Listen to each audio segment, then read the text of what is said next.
When people think of medieval priests, one of the most persistent assumptions is that they were always celibate. That the moment Christianity became institutionalized, the clergy were expected to forsake the flesh for the glory of God. But this isn't quite true. In fact, for the first several centuries of the Christian Church, many priests were married men with children. Celibacy in the Latin Church, before it was an enforced rule, when bishops debated more than decreed, and when local customs mattered more than papal edicts, by the 3rd century CE, many bishops and priests were already married. In fact, it was considered normal. They were leaders of communities, and having a wife was often a social asset. The earliest evidence for clerical celibacy isn't in a grand proclamation, but in individual church councils raising mild objections to it, even if married. But the decree had limited reach and no mechanism for enforcement. Many priests continued their lives, raising families while preaching about abstinence and sin. This double life wasn't seen as hypocritical. It was just reality. Even when the Church began codifying laws about celibacy, enforcement was patchy. The Council of Nicaea, 325 CE, often romanticized as a moment of ecclesiastical unity, didn't ban married priests. Instead, it only barred new marriages for already ordained men. So if you were married before becoming a priest, that was fine. It was, essentially, a grandfather clause. What this led to was a strange bifurcation, the ideal versus the real. On paper, celibacy was expected. In practice, married clergy were everywhere, and not just at the parish level. Too often had families. By the 9th century, the gap between doctrine and practice had become embarrassing. Synods across Europe condemned priests for living with women. But these condemnations were repetitive, which tells you one thing: priests had concubines, partners, or even unofficial wives. Sometimes the Church punished them, but more often it simply looked away. In rural areas, especially, local bishops often turned a blind eye. The priest was vital to community life, and removing him over sexual indiscretions could create chaos. People in these communities knew parishioners gossiped, joked, and even made peace with it. As long as the priest did his job, mass, confession, and a timely funeral, his bedroom habits were tolerated. One of the Church's biggest worries wasn't sex, it was property. A married priest with children posed a logistical threat. What would happen to church lands, tithes, and donations when he died? Would his sons inherit? Would holy property be passed down like a farm or vineyard? In many cases, yes. And that's what terrified reformers. Inheritance laws blurred lines between private and church property, weakening centralized power. The push for clerical celibacy wasn't purely moral. It was administrative. By the 10th century, powerful reform movements like the Cluniac monks and later the Gregorian reformers began to crack down. They argued not only for celibacy, but for the complete moral and institutional purity of the clergy. No sex, no wives. Local bishops resisted. Priests resisted. Even kings resisted, seeing the crackdown as a threat to the Church's integration with the political elite. The situation grew tense, as the very idea of enforcing celibacy became a cultural and legal battlefield. It was no longer about faith, it was about control. So, was celibacy really a rule in the early Middle Ages? Not quite. It was more like an aspiration, often ignored one. And underneath The official narrative lies a mess of contradictions, localized customs, and tolerated indiscretions. The Church wasn't unified on this issue for centuries, and the resistance to celibacy wasn't just about sex, it was about survival, family, and property. As we step into Section 2, we must ask, what changed? By the mid-11th century, the Church entered a phase of self-reflection and reform. Leading the charge was Pope Gregory VII, R. 1073 to 1085, a fiery figure whose name would define the Gregorian reforms, a sweeping effort to centralize and purify the Church. To Gregory, the biggest threat to clerical purity wasn't external heresy or paganism, was internal decay. Priests living openly with women, sons of priests inheriting church positions, bishops more loyal to kings than to the Pope. Gregory's battle cry: celibacy, obedience, and independence from secular rulers. His reforms weren't simply about spirituality, they were about consolidating papal power, and enforcing celibacy became the linchpin of this new clerical identity. If priests could be made to obey in the bedroom, centuries-old behavior, they found one in Nicolaitism, derived from a now-lost sect rumored to promote communal wives and sexual libanism. In reality, the term was used more broadly. Any priest who had a wife or concubine, or who fathered children, could be accused of Nicolaitism. This wasn't just a theological term, it was a legal weapon. Reformers accused bishops of tolerating Nicolaitism and threatening parishioners who supported their local priests with sacraments denial. Even supporters of the reforms sometimes felt the edge of this sword. To be accused of leniency was to be considered impure. The reforms were sweeping, but the response was explosive. In places like Milan, Florence, and parts of Germany and England, local populations rebelled not to support kings, but to protect their married clergy. People stoned reformist preachers. Parishioners refused to attend Mass when their married priest was replaced by a celibate stranger. In one case, in Milan 1050s, the pro-reform bishop was met with such resistance that the people organized their own militia because the priest wasn't just a spiritual leader. He was part of the community, baptizing babies, marrying couples, burying the dead, and often he was the community living among his flock, suffering the same winters, and sharing food from the same field. To remove him over sex felt petty, cruel, foreign. As resistance grew, so did the bureaucracy. Church councils began recording lists of suspected or confirmed married clergy. These were circulated to bishops and papal legates. Some dioceses maintained secret rosters of priests living in sin, not for prosecution, but for management. Documents from the Council of Pavia 1022 and the Lateran Councils 1123-1139 show a tightening noose. The First Lateran Council declared all clerical marriages invalid retroactively. The Second Lateran Council reinforced this and added further penalties. These weren't just symbolic gestures.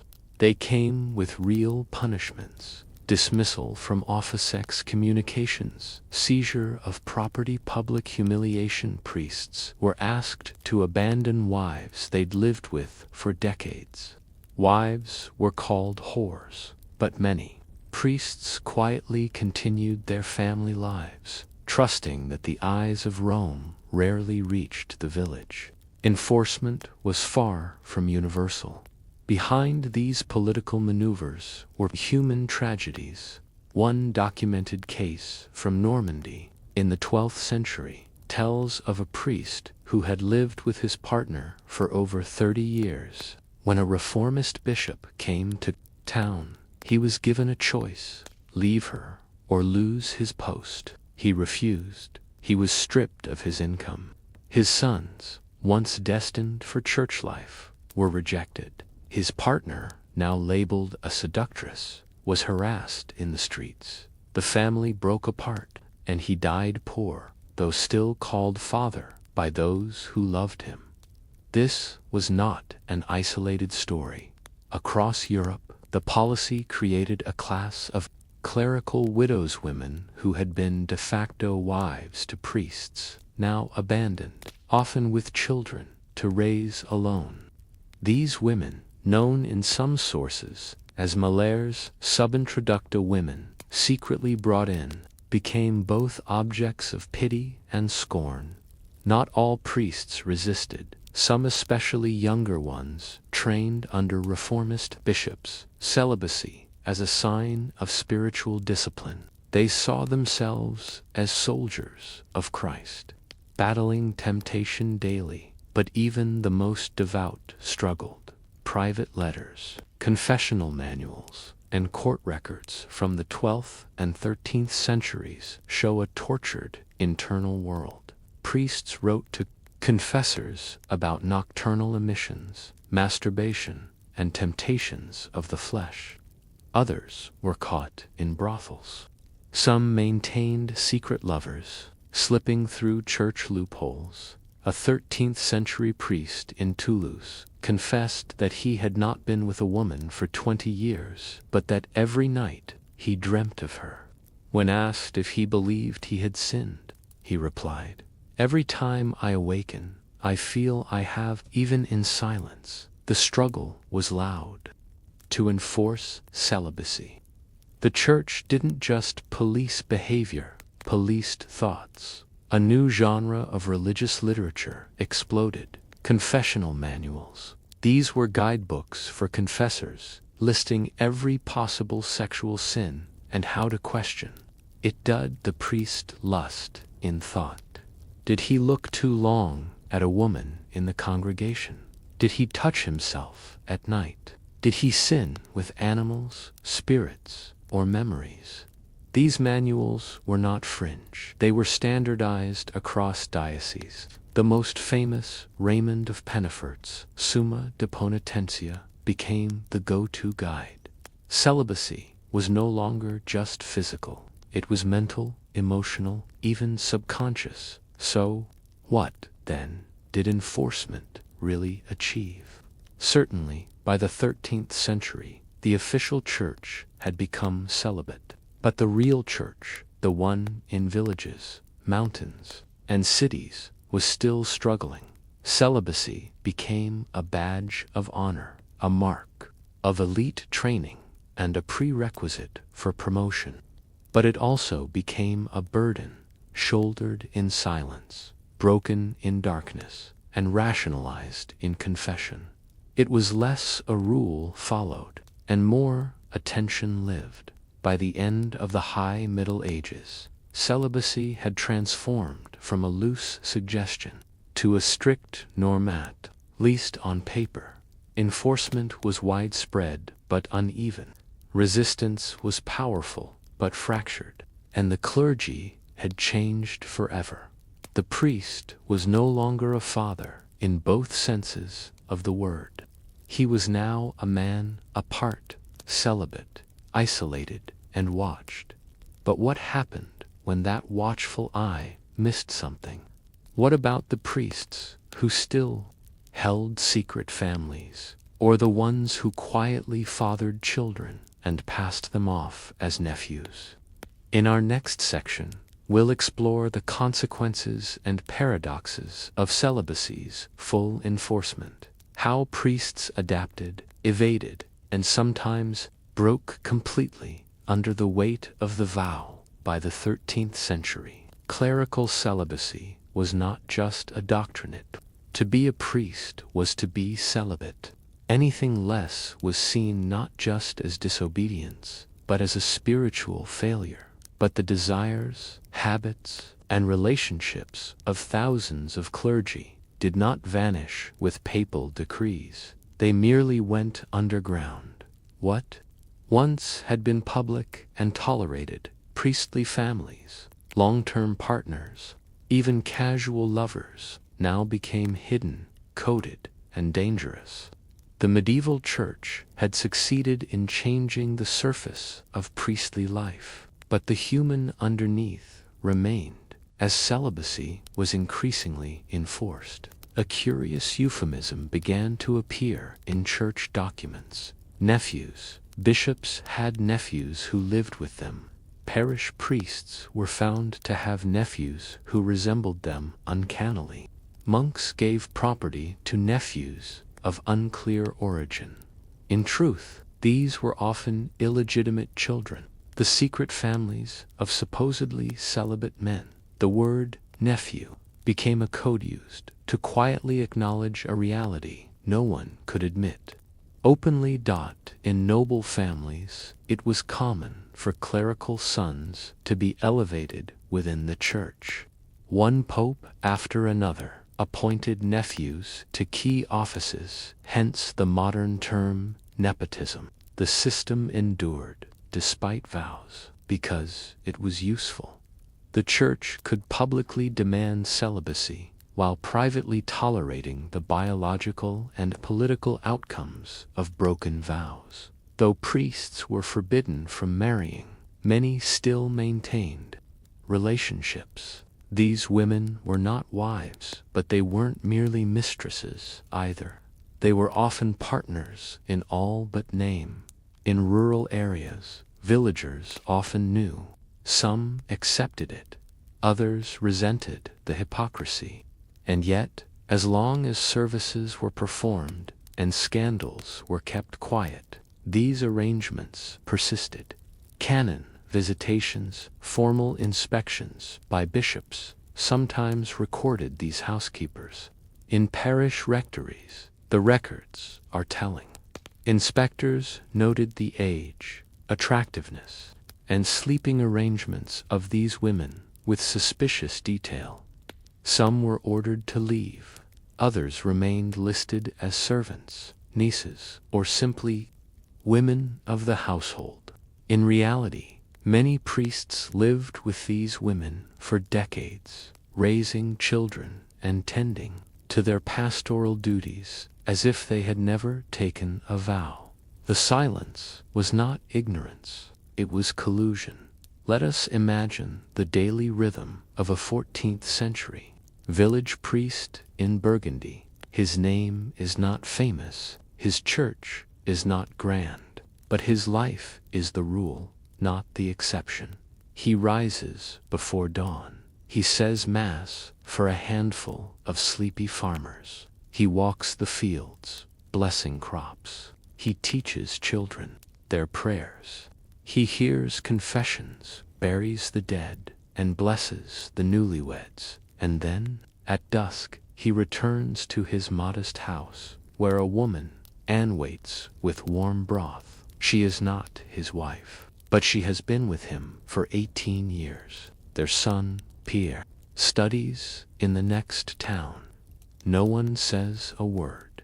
This priest does not feel like a sinner. He has given his life to service. His love is quiet, faithful, and hidden. When he kneels to pray, he prays for strength not to abandon Anne, but to protect her from the church's scrutiny. His life is a balance beam, and he is not alone on liaisons running smoothly. Priests heard confessions. They also gave them to fellow clergy. Some confessional manuals instructed confessors not to press too hard if a priest hinted at a sexual relationship. Better to advise discretion and repentance than to force a scandal. In many dioceses, bishops kept lists of problematic clergy, not to discipline, but to manage.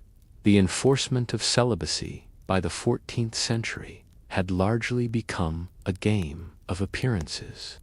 As long as the priest was discreet, the bishop was satisfied. As long as the community was quiet. Rome didn't interfere, but not every priest navigated this system with equilibrium. Historical records, particularly those of confessors and spiritual advisors, reveal the toll celibacy took on many clergy. Some experienced intense guilt.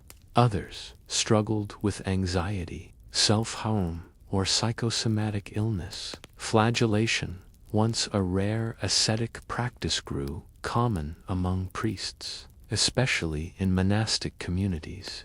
It was not just a spiritual discipline. It was a way to cope with desire they could not express. Others fell into cycles of binge and confession, brothel visits followed by fervent repentance, tearful fasting, and renewed failure. The psychological cost was often invisible but profound. The priesthood promised spiritual clarity. Celibacy, for many, delivered inner chaos. The contradictions in canon law only deepened the complexity. A priest who married was automatically suspended, but a priest who kept a mistress might be punished less harshly as long as the affair was kept quiet. Thus, the Church created a perverse incentive. Open, committed relationships were penalized more than secret, unstable ones. This legal paradox encouraged deceit over honesty. Priests who wanted love and family were forced into covert, morally ambiguous relationships instead of honest ones. The structure didn't just fail to support celibacy, it undermined ethical behavior altogether. Inevitably, some secrets broke into public view in England. Records from the Diocese of Ely, 14th century, reveal a case where a priest's lover attacked his rival in the churchyard with a pitchfork. In France, a bishop was forced to excommunicate a popular priest when it was revealed he had a second home with his sister, who bore 5 children that resembled him. These scandals provoked waves of outrage, followed by even more intense calls for reform. And yet, every crackdown seemed to produce another layer of denial, euphemism, or secret adaptation. The more the Church pushed, the more priests learned to hide. The effect of all the centuries of hidden lovers, secret children, whispered sins was not merely moral or personal, it was institutional. The Church asked its followers to believe in the sanctity of the priesthood. But when parishioners knew their local priest had a lover or worse, had abandoned one, they began to doubt not just the man, but the entire system. This erosion of trust didn't explode in revolution right away, but it simmered. And when it finally boiled during the Reformation, it would be partly because of this discrepancy between what the Church said and what the Church did. Celibacy was meant to set priests apart as holy, but often it merely set them apart as hypocrites. The rule of celibacy began as an ideal, became a law, and ended as a quiet crisis, not because it asked too much of men, but because it denied too much of the truth. It created a church where human desire was not eliminated but buried, where families lived in shadow, where honesty was punished more than sin. And yet, in these contradictions lies the essence of medieval clerical life, not the clean lines of doctrine, but the tangled web of faith, failure, and adaptation. The legacy of clerical celibacy continues today, but it was in the medieval world that its true contours, tragic, absurd, human, were carved. Title: Confessional Secrets. When the priest knew too much in this story, we'll explore the intimate world of medieval confessions, where priests became repositories for the darkest secrets of their flock and sometimes wielded that knowledge like a weapon. In the early centuries of Christianity, confession looked very different from what we imagine today. It was public. A sinner, say, an adulterer, or a thief would stand before the community, confess the offense, and perform visible penance, wearing sackcloth, fasting, or sitting outside the church doors for weeks. It was theatrical, embarrassing, purifying through shame. But by the 7th century, monastic practices from Ireland and Anglo-Saxon England began to spread across Europe. These monks introduced something radical: private confessiona one-on-one, whispered act between sinner and priest. By the 12th century, this idea became central to Latin Christianity, and in 1215, the Fourth Lateran Council made it official. Every Christian must confess once a year to a priest. Thus began the age of the medieval confessional. But it was not just about forgiveness. It became a system of spiritual surveillance. It might surprise you to know the famous wooden confessional booth, with its lattice screen and side-by-side seating, didn't exist in the Middle Ages. That structure is a much later invention, 16th century. In medieval times, confession happened face to face. No anonymity. This intimacy mattered. The priest knew who you were, family, your habits, your temptations. Developed a genre called the penitential. These were detailed handbooks that listed scenes and corresponding penances, covering every conceivable human failing from murder to masturbation. Examples from 9th-12th century texts include: if a man has intercourse with his wife on Sunday, 30 days penance. If a priest touches himself in desire, 1 year fasting. One 10th century penitential from Germany includes guidance on what to do if a man has sex with an animal, a statue, or even a demon disguised as a woman. These texts weren't just moral guidelines. They were scripts used to interrogate, prompt, and extract confession. Confession was not always voluntary. In some dioceses, confessors were trained to ask leading questions. Have you looked upon a neighbor's wife? Have you touched yourself in the night? Have you spoken falsely against a bishop or priest? A deeply spiritual tool is but also a mechanism of control. Confessors weren't only concerned with sin. They were trained to spot heresy, blasphemy, and rebellion. And in some places, especially after the 13th century, the confessional began to bleed into the judicial system. The Inquisition would use confessions as evidence. What began as soul cleansing evolved into institutional intelligence gathering in medieval Europe. Confessions made to priests were protected by the church's seal of secrecy, the seal of confession. A priest could not, under any circumstances, reveal what he had heard. Breaking that seal was grounds for excommunication, and yet the lines blurred in politically charged environments, particularly in heretical hotspots like southern France. The confessional became a tool of church surveillance. If a priest suspected heresy during confession, he was told to encourage the penitent to self-report to church authorities. If they didn't, the priest could without technically breaking the seal. Many were kind, careful listeners. Some clergy threatened to expose sinners unless paid off. Others used knowledge gained in confession to influence political or economic decisions in their parish. The rare but real cases of blackmail had devastating effects. One 13th century priest in northern Italy was excommunicated after he threatened a noblewoman with public disgrace unless she slept with him.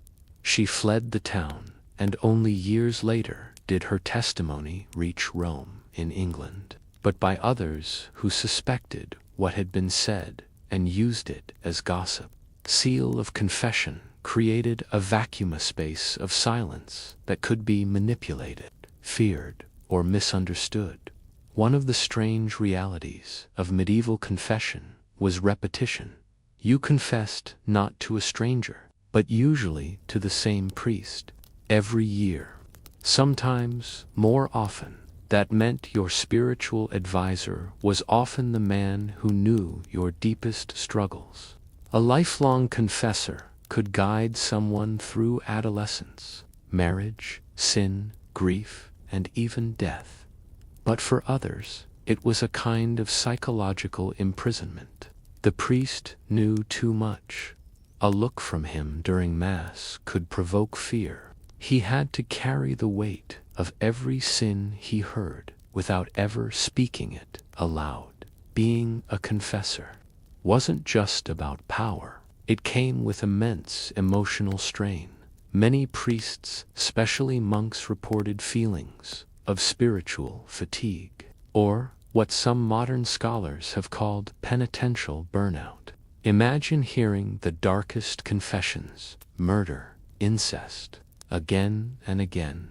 The priest could not confess what he heard. He could not unburden himself, even in his own confessions. The seal applied. Some confessors coped by becoming cold, distant. Others became hyperzealous, prescribing long penances or demanding extreme asceticism. And others simply quit, not constant. By the 14th century, the medieval confessional had become both a spiritual touchstone and a paradox. It was a place of forgiveness and, sometimes, fear, a shield of secrecy and a system of surveillance, a private act that shaped public morality and, occasionally, part judge, part spy, part confessor. But what happens when the confessor himself becomes burdened with knowledge that threatens his soul? In Section 2, we explore how priests struggled with forbidden knowledge, the things they learned in confession that made them question their role, their church, and even their faith. To know evil is not to be evil, but to know and remain silent is the burden. For many medieval priests, the confession was a sacred moment. But when what they heard touched politics, power, or the soul's darkest urges, the silence required by God became a source of unbearable tension. The seal of confession, known in Latin as sigillum confessionis, was considered unbreakable. The priest who broke it, even under torture or threat of death, faced automatic excommunication and was permanently removed from office. No excuses, no appeals. It was a radical protection for penitents, but an unforgiving cage for confessors. Unlike secular courts, which could compel testimony, the Church insisted that the relationship between sinner and priest must be utterly inviolable, and yet, human life does not respect absolutes. What does a priest do when the knowledge he holds puts others at risk or himself?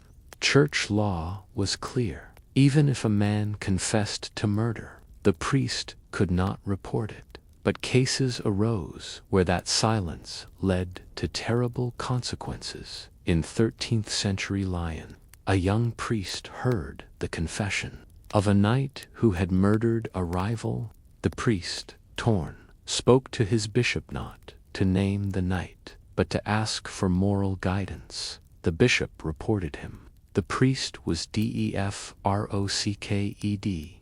Later, when the knight killed again, the bishop was publicly blamed for forcing silence on the one man who had known. Similar stories unfolded in England and northern Italy, where priests heard confessions of heresy or rebellion and remained silent, even as inquisitors scoured the towns for leads. These moments forced the priest to choose between his soul and his conscience, between the Church's law and earthly justice to navigate these moral traps. Some clergy developed what was called mental reservation, a kind of theological gymnastics that allowed them to speak without revealing or to hide truth behind silence. For example, if asked, "Do you know who committed the crime?" a priest might respond, "No," while mentally adding, "Not in a way I am allowed to say." It was a controversial strategy. Some theologians, like Thomas Aquinas, rejected it. Others saw it as a necessary defense. This practice hovering between lie and omission became common in confession-related dilemmas. It allowed priests to maintain the seal without entirely surrendering their integrity, but it also fostered a climate of mistrust. If priests could hide knowledge under theological technicalities, what else could they do? Another complexity came when nobles, magistrates, or even bishops came to confess. In theory, all were equal before God. In practice, a nobleman might confess to beating his servants, stealing land, or defiling a woman, and walk away with a light penance, a fast, a donation, or a private prayer. Priests who pushed harder risked their lives or their livelihoods. In some cases, confessors were silenced, transferred, or even punished for trying to hold the powerful to account. A case from 14th century Florence records a parish priest who demanded public penance from a city magistrate. The man refused. The bishop sided with the magistrate. The priest was sent to a rural post and replaced with someone less confrontational. The confessional thus became a space where truth bent to power, and the priest, who should have been immune to intimidation, often found himself trapped. There were times when the confessor became more than a spiritual guide. He became a political pawn in the courts of kings.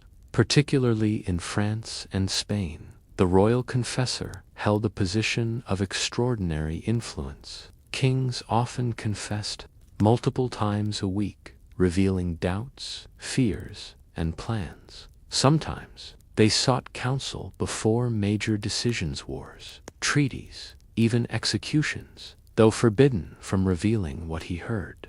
The royal confessor often shaped decisions from within, becoming a hidden political actor. This wasn't always malicious, but it was never neutral.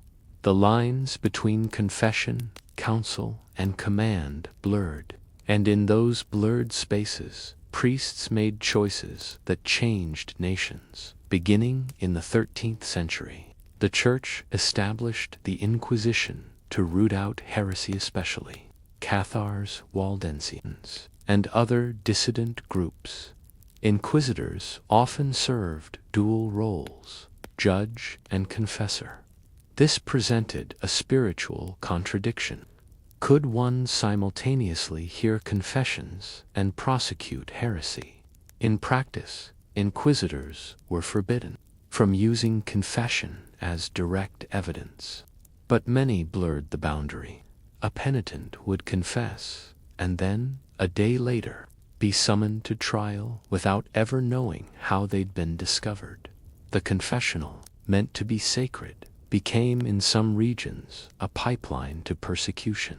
This corruption was not universal. Some inquisitors were careful, even devout, but the overlap of spiritual healing and legal judgment created a deep mistrust among lay people, especially in southern France and Spain. Whispers of betrayal turned people away from confession altogether.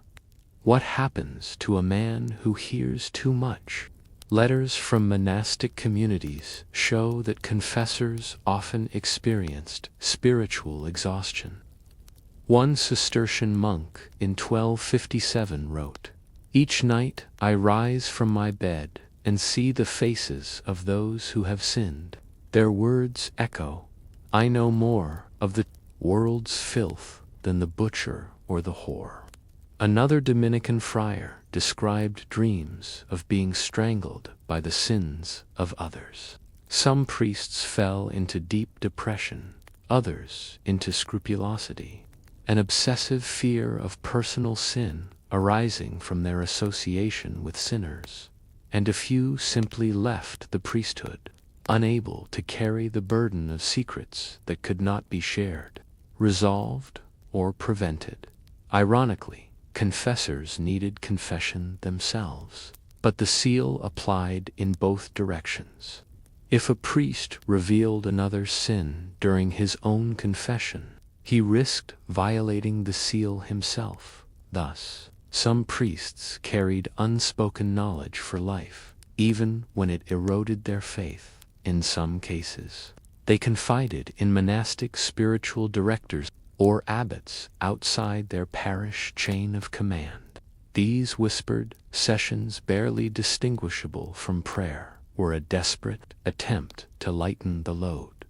But no law allowed them to be truly free. By the late Middle Ages, the confessor had become the most trusted and most burdened man in the community, and to preserve silence, even at the cost of justice, in a world without privacy, where gossip moved faster than the plague, the confessional was a rare sanctuary. But that sanctuary came at a price: isolation, confusion, and the pain of withheld action.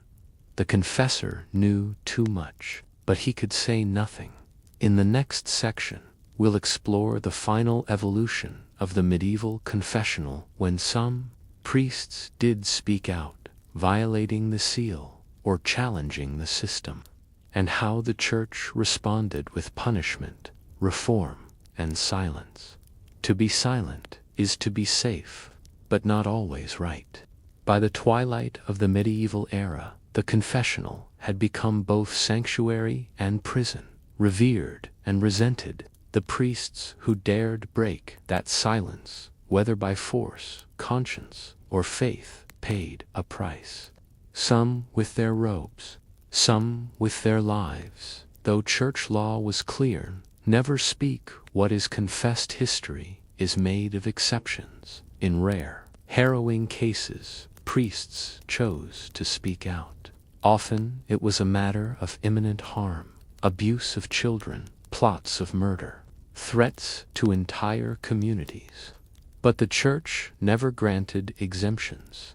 A 14th-century German priest named Father Reinhardt heard a confession from a man plotting to poison the village well. Torn, Reinhardt warned local leaders, without naming the source. When the plot was thwarted, suspicion fell on Reinhardt. A church inquiry concluded he had broken the seal. He was excommunicated, defrocked, and banished. He saved lives. The question was only, did he speak what he was forbidden to speak?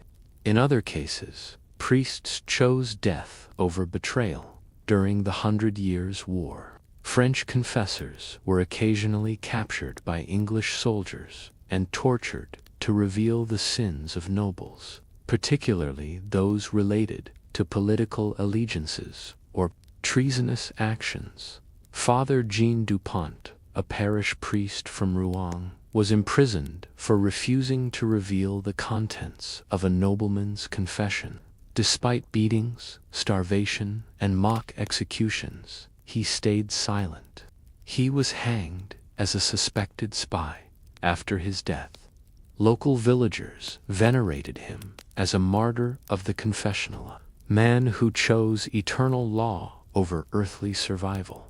The Church did not canonize him, but in private, bishops praised his loyalty. In less dramatic cases, some confessors tried to reveal without revealing. A priest might advise a family to keep the children indoors tonight, or warn a merchant to guard his stores carefully. These statements, veiled in vagueness, were a way of leaking confession content without technically breaking the seal. This form of pastoral circumvention became common enough by the 15th century that some church councils issued warnings against it. One bishop in Flanders called it a disguised betrayal, more dangerous than a spoken one, because it spread without accountability. Not all critics of the confessional were outsiders. By the late Middle Ages, some priests themselves began to question whether the system had drifted too far from its spiritual roots. They saw confession becoming rote, legalistic, manipulative, or worse, corrupt. Some parish priests, particularly in England and Bohemia, began advocating for a return to public penance not as humiliation, but as communal healing. Others wrote treatises questioning the efficacy of forced annual confession. These early critics were often silenced or marginalized, but their ideas did not die. Instead, they found traction in a growing movement, the Reformation. By the early 16th century, Martin Luther, a former Augustinian friar, launched a scathing critique of church practices. Among his many targets was the mechanization of confession. Luther did not reject confession entirely, but he despised how it had become transactional. Say your sins, do your penance, move on. He criticized absolution as a commodity, especially when tied to indulgences. More dangerously, Luther emphasized faith alone, removing the priest as an intermediary. This struck at the very heart of the confessional's power.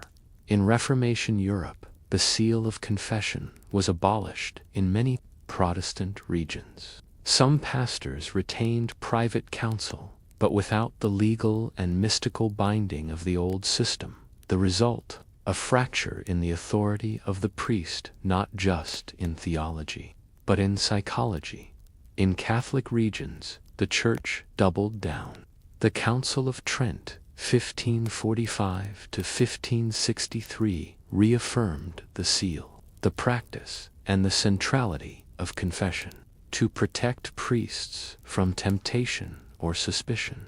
This was also when the modern confessional booth, with its wooden screens, was finally introduced. Confessional secrets didn't vanish when the Middle Ages ended. Priests who had served long years in confession often carried lifelong memories of the sins they had heard. Some reported being haunted by faces and voices decades later. In a letter from the early 1500s, a Spanish cleric wrote, "I am an old man now. I forget names, places, even the creed. But I remember the girl who wept about the child she buried. I remember the merchant who begged me to forgive the man he killed. I remember them all. For many, the silence never ended, even after the robe was taken off, even after the grave had been prepared." Though we now live centuries removed from the medieval world, many of its core confessional structures remain in the Catholic Church. The seal is still absolute. Priests have gone to prison in modern countries for refusing to divulge abuse confessions. Civil laws increasingly challenge the seal, particularly in cases of child safety or violent crime.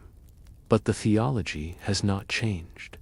The confessional is still seen as sacred space, a sanctuary from the judgment of the world, where God hears and heals through the words of a silent man. And yet, that silence still raises questions about justice, about complicity, about the cost of obedience. The confessional was one of medieval Europe's most intimate inventions. It knew no social class. It made saints of sinners, and it created priests who, by choice or by duty, held the darkest parts of humanity in wordless custody.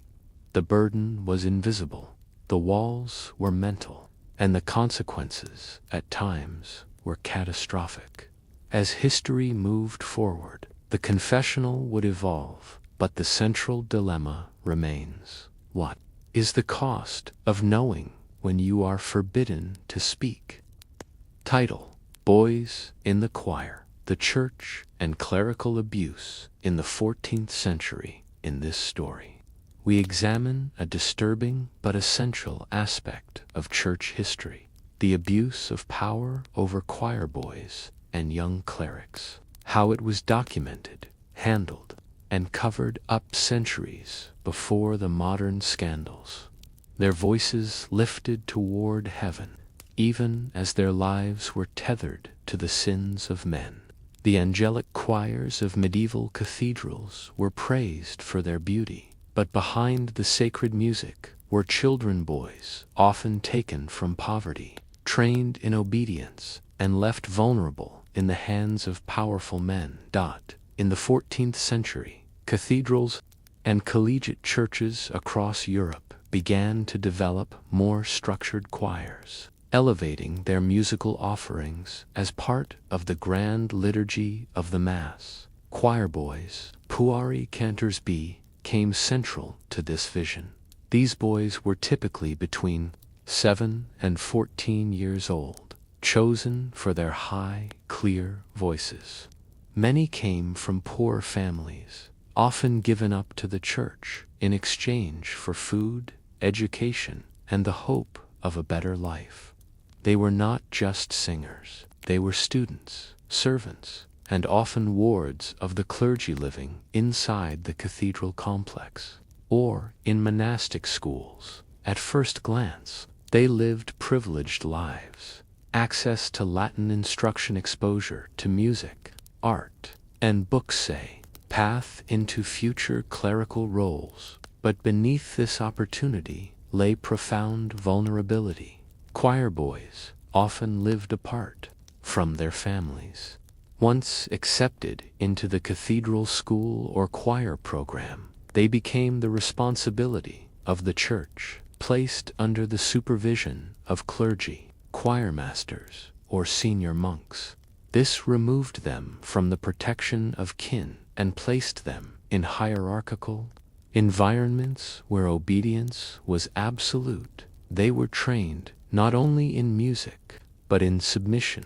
Bow to the priest, speak only when asked, keep secrets, sept discipline, even when unjust. While many clergy were loving mentors, records show that others exploited this system of control, especially in urban centers with large choirs and less oversight.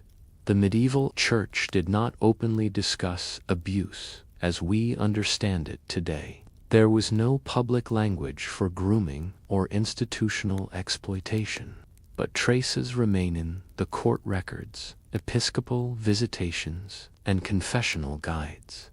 Consider this excerpt from a visitation record in Avignon, 1365. It was discovered that the boy Petrus, who sings in the third row, no longer lodges in the dormitory, but stays alone in the sacristy. The canon Gilhem is named as his guardian. It is advised this arrangement be reviewed. No explicit accusation, no direct statement.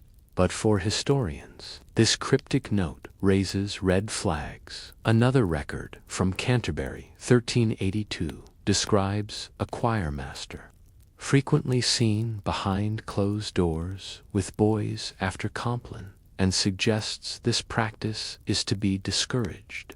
In the penitential literature, several guides for confessors begin including questions like, "Hast thou been impure with thy student or servant? Hast thou led a boy to sin by deceit or command? Hast thou corrupted the innocence of one entrusted to thy care?" These questions emerged not from speculation, but from repeated realities. The ideal of priestly virtue clashed with the reality of human misconduct. But when children were the victims, the church's response was especially cautious and often inward-facing. Cases of sexual misconduct involving minors were generally handled internally. through monastic punishment, fasting, relocation, or temporary suspension quietly, without informing families or lay authorities protectively, especially when the accused was a high-ranking cleric or noble-born victims, often underage and uneducated, had no voice. Even when boys spoke out, their words were often dismissed as fantasy, disobedience, or demonic temptation. In some cases, they were punished. Accused of leading the priest into sin, the institution protected itself first, not through grand conspiracy, but through a deeply rooted habit of preserving hierarchy, reputation, and silence. Rarely church records reveal patterns that today would be considered serial abuse. A documented case from Vienna, late 1300s, tells of a canon who was repeatedly moved between schools after complaints by multiple choir boys. Each time, the issue was noted as improper closeness or undue fondness. But he continued in office for over 15 years until his death. Why? Because he was musically gifted, well-connected, and discreet. In another case in northern France, an abbot was found with a boy of 14 years lying beside him. Rather than expulsion, the abbot was sent on pilgrimage to Compostela, pious exile that doubled as image management. There was no clear line between discipline and forgiveness, especially when the sinner was within the clerical ranks. Not all choir boys were helpless. Some, especially older or more clever ones, developed coping strategies, feigning illness to avoid private meetings, forming protective cliques. Running away, though, this often led to being branded as disobedient, aligning with powerful patrons, such as sympathetic nuns or city clerks. A letter from a 14th century boy in Cologne to his mother survives, smuggled by a merchant. I do not wish to be here any longer. The master is cruel, and I am afraid of what he makes us do when the others sleep. Tell father I would rather break stone than sing here. The boy was never retrieved. His name does not appear in the records again. Yes, amid the cruelty and negligence, there were priests and monks who cared deeply for the boys in their charge. Some wrote manuals on child protection, warning younger clergy of temptation and responsibility. Others acted as whistleblowers, reporting misconduct despite backlash. Records from York 1371 praise one cathedral canon for expelling a choirmaster accused of inappropriate touching. The bishop upheld the expulsion in unusually decisive act in Florence. A friar wrote, "To be given charge of children is not a small matter. It is to be made steward of heaven's most fragile voices. The devil tempts those who stand too near the altar with pride and with lust. Be always vigilant." Such voices were rare, but they existed, offering glimpses of moral resistance within the system. The soaring hymns of medieval cathedrals were made possible by children who bore not just the demands of musical excellence, but the weight of adult corruption. In a world without protections, without vocabulary for abuse, and without recourse, many of these boys became invisible casualties of a church too proud to name its own sins. But their voices still echo in the documents, in the warnings, and in the silences that history eventually began to interrogate. In Section 2, we explore what happened when abuse came to light, how bishops responded, how some families fought back, and how the system tightened rather than reformed. It is not the sin that shames us most. It is that we covered it in linen and called it sacred. When abuse in cathedral choirs and clerical schools could no longer be hidden, it surfaced in painful, halting ways through scandal, litigation, whispered rumors, and sometimes vengeance.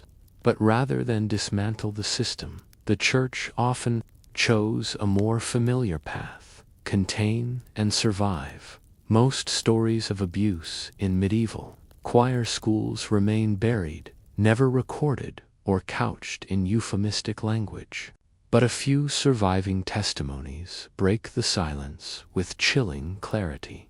One such case comes from Bayeux, Normandy, in 1393, where a 12-year-old choir boy named Henry was found hiding in the stables. When brought back to the cathedral, he confessed the protection of a sympathetic visiting bishop that a senior canon had touched him impurely for many weeks. Henry's case was unusual not because of what happened, but because he was believed. The visiting bishop ordered the canon suspended and sent the case to Rome. The church records note that the offending cleric was relocated to a monastery for prayer and silence. Henry was not returned to the choir. His name disappears from the record soon after. When cases reached ecclesiastical courts, outcomes were inconsistent. Church tribunals had the power to try and sentence clerics, but their priority was not justice for the child. It was preserving the moral authority of the institution. Typical outcomes included suspension from duties, transfer to another diocese or monastery, private penance, for example, fasting, pilgrimage, confinement rarely, permanent defrocking, but the majority of these punishments were not public, and offenders were not named. This secrecy meant that even convicted abusers could return to clerical roles, slashed and untracked, a common method of handling abusive clerics was the quiet transfer, known by scholars as the bishop shuffle. A problem priest might be removed from his current role under the excuse of illness or sabbatical, sent to a distant parish, monastery, or cathedral, reinstated, with no mention of past misconduct.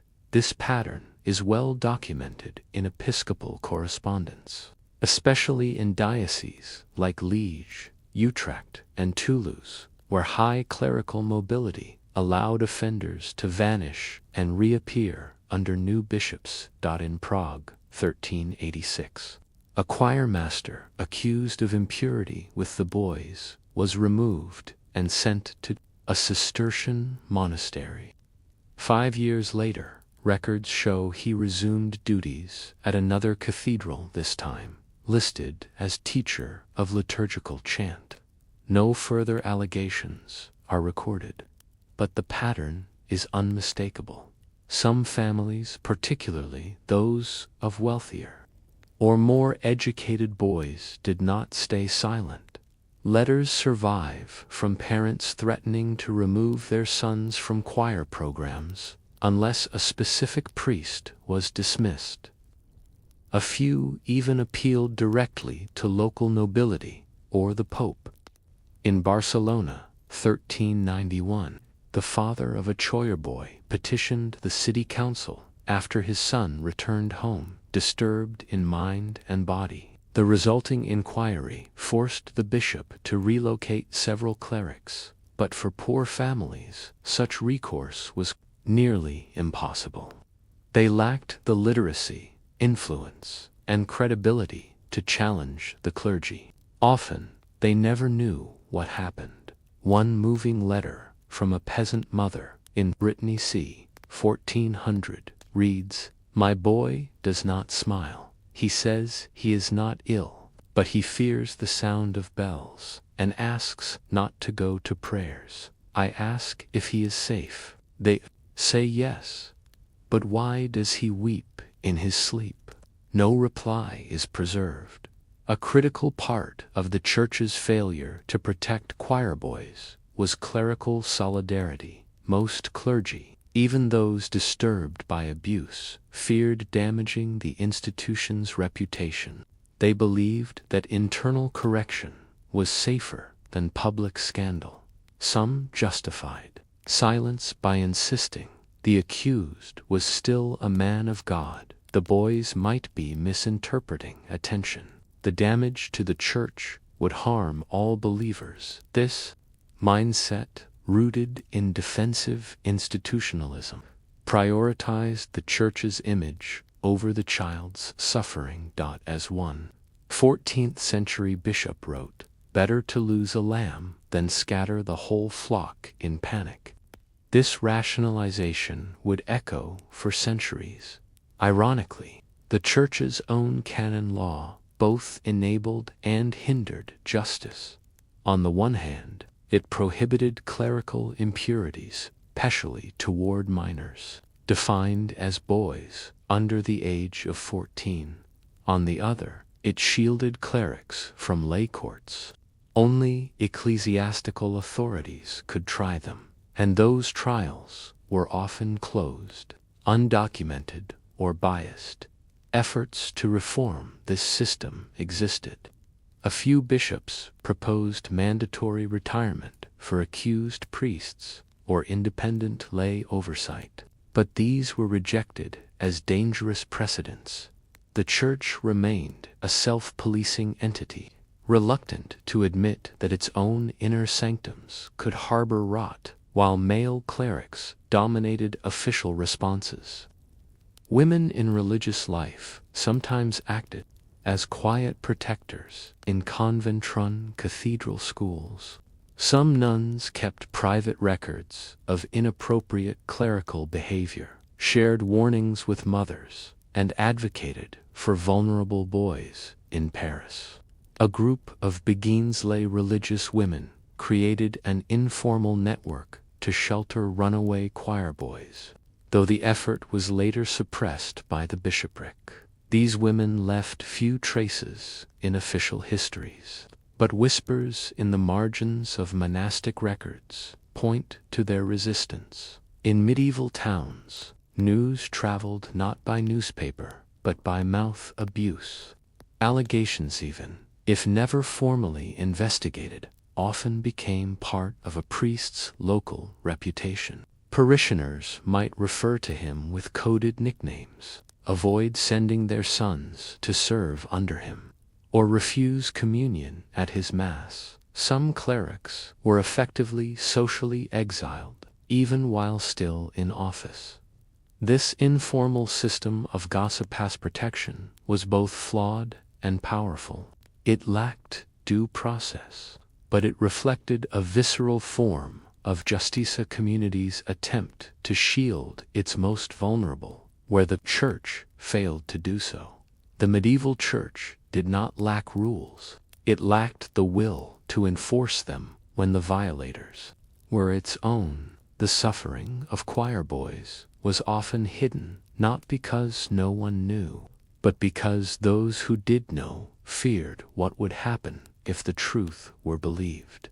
Those who spoke out were ignored.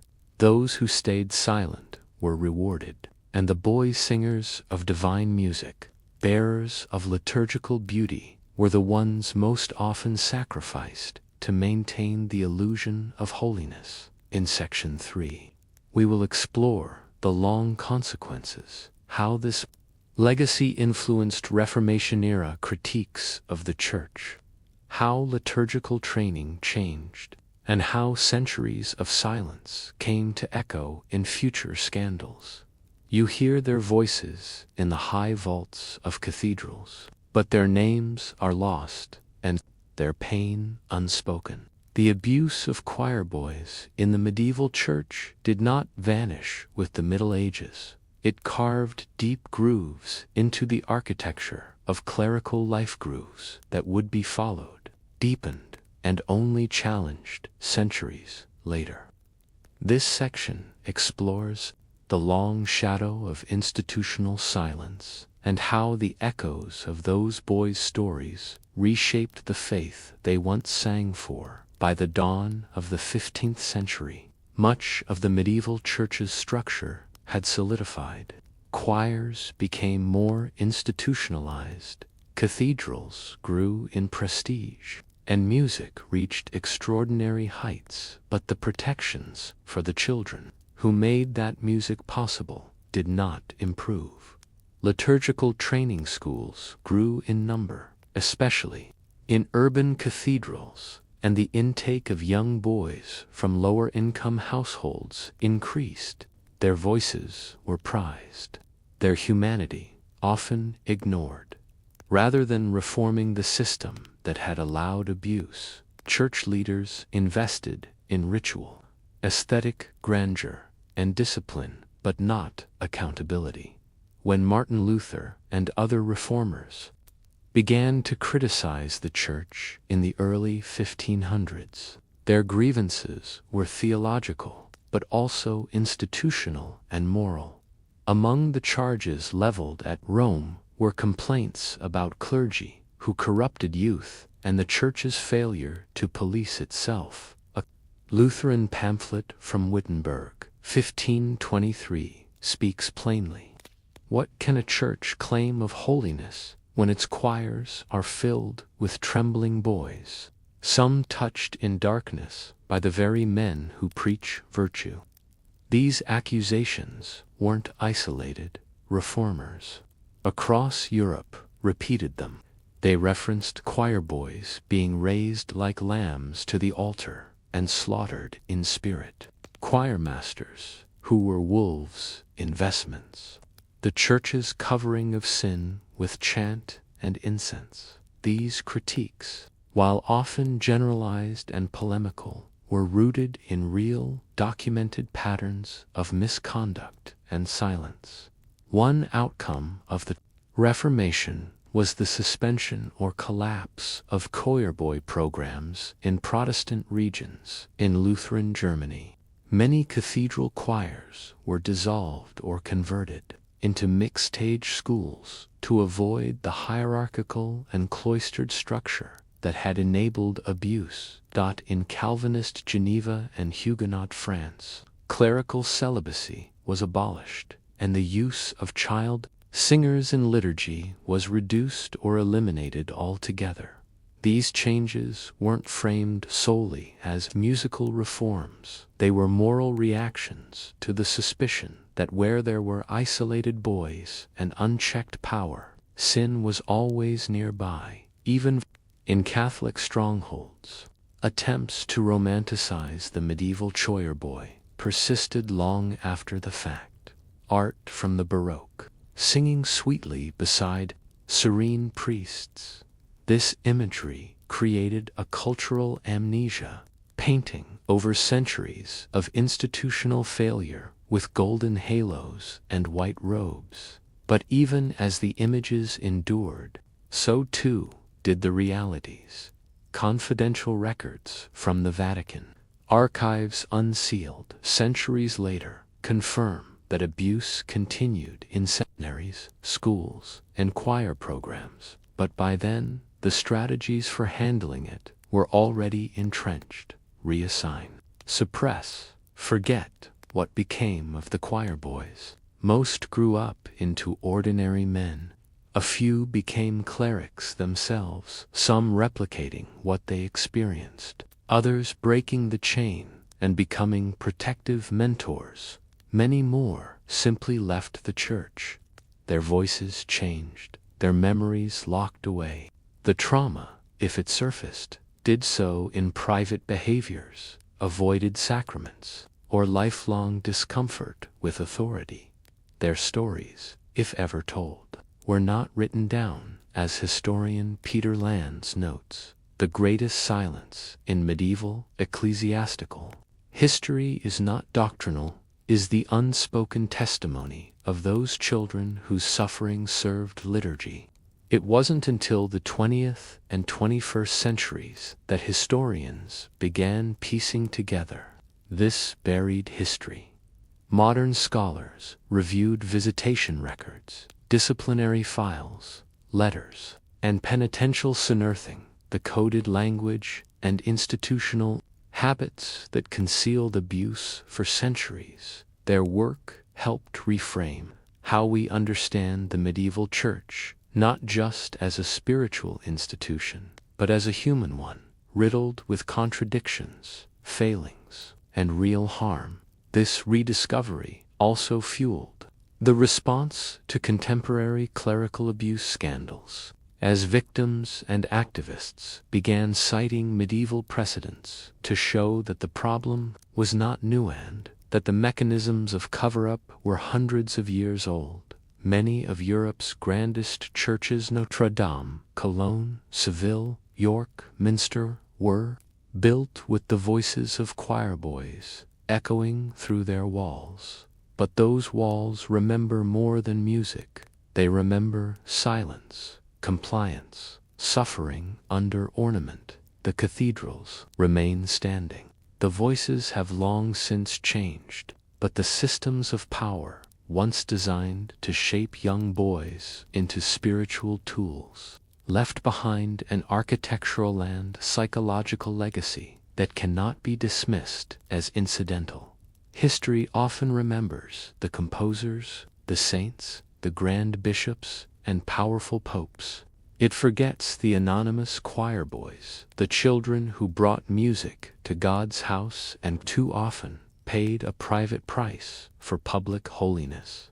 The abuses they endured were not rare exceptions. They were symptoms of a church that prioritized ritual over responsibility, image over innocence, and order over the small voices beneath it. Their songs are gone, but their stories uncovered, decoded, and believed sing still, in quiet protest against a history too long unspoken. Title: The Hidden Wives of the Parish.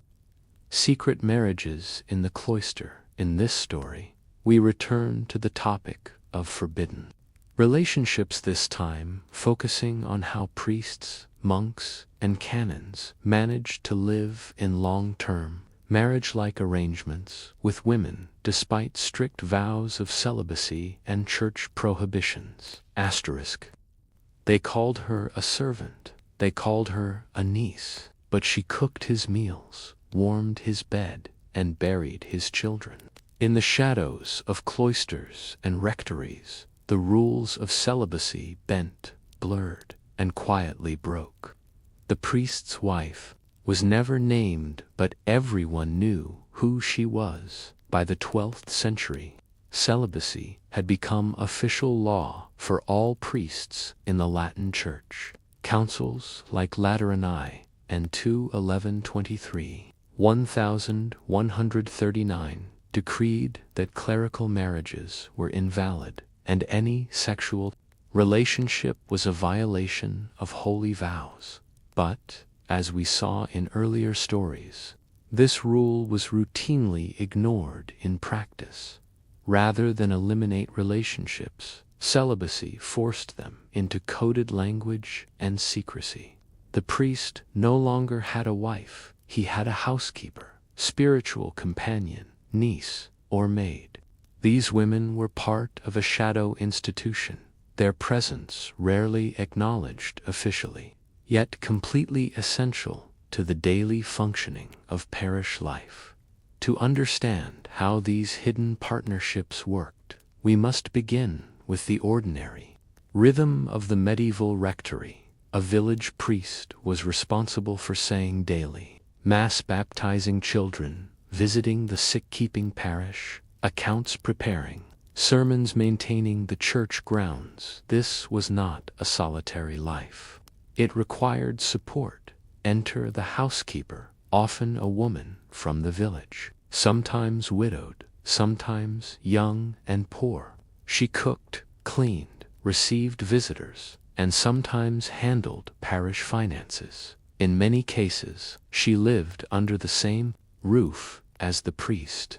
And very often, she was not just a domestic helper, she was his partner in all but name. The people of the parish were not fools. They saw the relationship. They watched her light candles in the early morning, saw her share meals with the priest, and noticed when she began to show signs of pregnancy. They saw the child, baptized usually under a different surname. They helped her with her washing, and called the priest father in more ways than one, and yet the arrangement was tolerated, sometimes respected, sometimes resented, but rarely exposed. Why? Because the priest was their priest.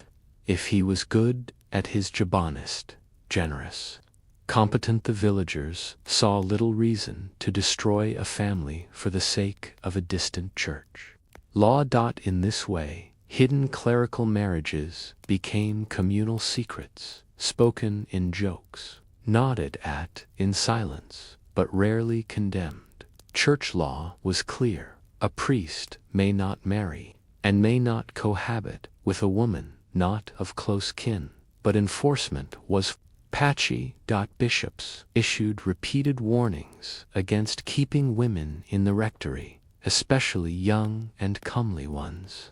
But the same bishops often ignored violations, especially in rural areas where priests were scarce and replacements hard to find. Many bishops created an informal tolerance zone. If the woman was older or unattractive, she might be ignored. She kept a low profile. She was seen as no danger if she ran the parish household efficiently. She might be valued as indispensable only when a scandal broke through jealousy, pregnancy, or political tension. Did bishops act? And even then, the punishment was often mild: a fine, temporary suspension, or transfer to another parish.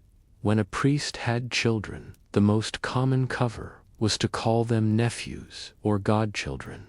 This allowed the child to remain in the rectory, be educated by the priest, and even rise within the church, so long as no one pushed too hard on the fiction. Examples from English parish records show priests leaving property to nephews who were clearly their sons, training their sons as clerics, perpetuating informal dynasties, sending daughters to nunneries, ensuring their safety and status in many ways. This mirrored the secular practice of noble bastardy. Everyone knew, no one admitted, and the children were raised with a mix of shame and privilege. These hidden marriages were not always cynical. Many priests formed lifelong partnerships with these women, relationships marked by affection, loyalty, and genuine emotional connection. Letters between priests and their companions where they survive reveal deep tenderness. One 14th-century French priest wrote to his servant during a forced absence, "I miss thy hands, thy warm bread, thy quiet way of listening. I pray for thee each night, and ask God why he gave me a heart he forbids me to use." These were not men sneaking brothel visits. They were men trying awkwardly, clumsily, and often painfully to live both a spiritual calling and a human life. Their sin was not lust, it was love that refused to disappear. When these women died, the priest faced a choice. Some buried them quietly as servants, others risked giving them a full funeral mass, defying the rules that prohibited clerics from openly acknowledging romantic partners. In a rare case from Toledo 1390, a priest asked to be buried beside his housekeeper.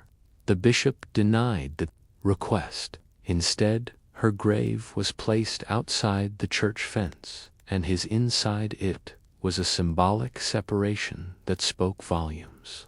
Even in death, their union could not be seen. Yet local villagers gathered at her grave each year, lighting candles in quiet defiance of ecclesiastical decree. Not everyone in the parish supported these arrangements. Some women resented the priest's companion, seeing her as a rival or social climber. Some men viewed the priest as hypocritical, preaching chastity while keeping a woman. Some parishioners used the arrangement as political leverage, threatening to expose it in disputes over tithes or discipline in urban parishes.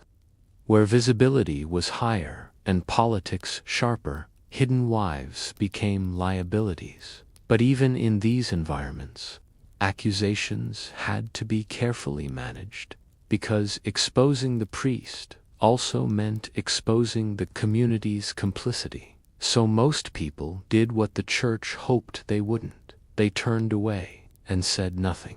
The vow of celibacy was meant to elevate the priest above earthly bonds, to mark him as a servant of God, untouched by the mésances of human intimacy. But in the hidden marriages of medieval clergy, we see a different truth, that rules alone do not erase desire, nor do they prevent people from forming bonds of love, necessity, and survival. The church pretended these women didn't exist, but they cooked the priest's meals, they raised his children, they buried him when he died, and when they died, they were mourned by a man who could never say her name aloud in prayer. In Section 2, we explore how these hidden partnerships clashed with church reform movements, and how efforts to eradicate them led to bitter resistance, folk sympathy, and the rise of clerical underground families. They were neither wives nor nuns, but they loved, they served, and they stayed. As the church doubled down on the enforcement of celibacy in the later Middle Ages, it declared war on the one figure it feared most in the rectory, the woman behind the priest. But she did not always go quietly. By the time of the Gregorian reforms, 11th–12th centuries, the church's message was clear. Priests were to be celibate in body and home. These reforms, originating in Rome and spreading across Europe, sought to professionalize and spiritualize the priesthood.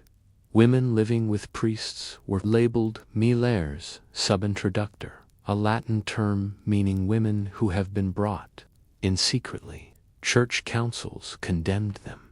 Bishops were instructed to remove them, and priests who refused were punished. But the reformers underestimated the scale and the depth of these relationships. They were not affairs. They were domestic arrangements, survival partnerships, and often genuine marriages in all but name. So when the church came for them, the women resisted in ways both loud and quiet. In 1212, the Synod of Paris issued one of the most direct attacks on priests' companions. Let no woman be found in the rectory unless she be mother, sister, or one beyond the age of temptation, and let those who disobey be punished severely. Similar decrees echoed across Milan, Bamberg, York, and Toledo. Some dioceses went further, establishing inspectors who visited parishes to identify suspicious women. These visitations often included humiliating interrogations. What is your relation to the priest? Do you sleep in the same building? Have you borne any children? And yet, many women continued to stay. Some changed their titles, from servant to cousin, from companion to tenant. Others fled before the inspector arrived, only to return after he left. Still others faced expulsion, fines, or even imprisonment in church-run asylums for disruptive women. But for every removal, another quietly took her place in rural areas, where the priest was deeply embedded in the community. Efforts to remove his partner often backfired. Villagers protected these women not because they supported sin, but because they understood the truth. The priest needed help, and the woman was already filling that role. Examples from central France and northern Italy show parishioners lying to bishops about the woman's identity, forging letters of kinship to claim she was his cousin, organizing protests when the woman was removed in one case from Bergamo, 1324. The removal of a priest's longtime partner led to a boycott of Sunday Mass.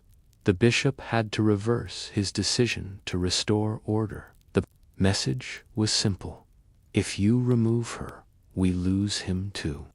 Over time, these women became part of folk religious culture, though never canonized. Many were remembered in local legend as the silent wife of the priest who fed the poor, the mother of the priest's sons who built the chapel, the woman who rang the bell while her man said Mass. These stories blended affection, myth, and quiet defiance. In Galicia, an oral tradition survived of Dona Clara, the housekeeper of a beloved 14th-century priest. Villagers believed she healed sick children and ensured good weather for harvest. Her grave was said to bring fertility to women who touched it. No church recognized her, but the people never forgot her. Not all resistance came from the laity. Some priests themselves defended their partners openly, especially as reform crackdowns grew more aggressive in the 13th and 14th centuries.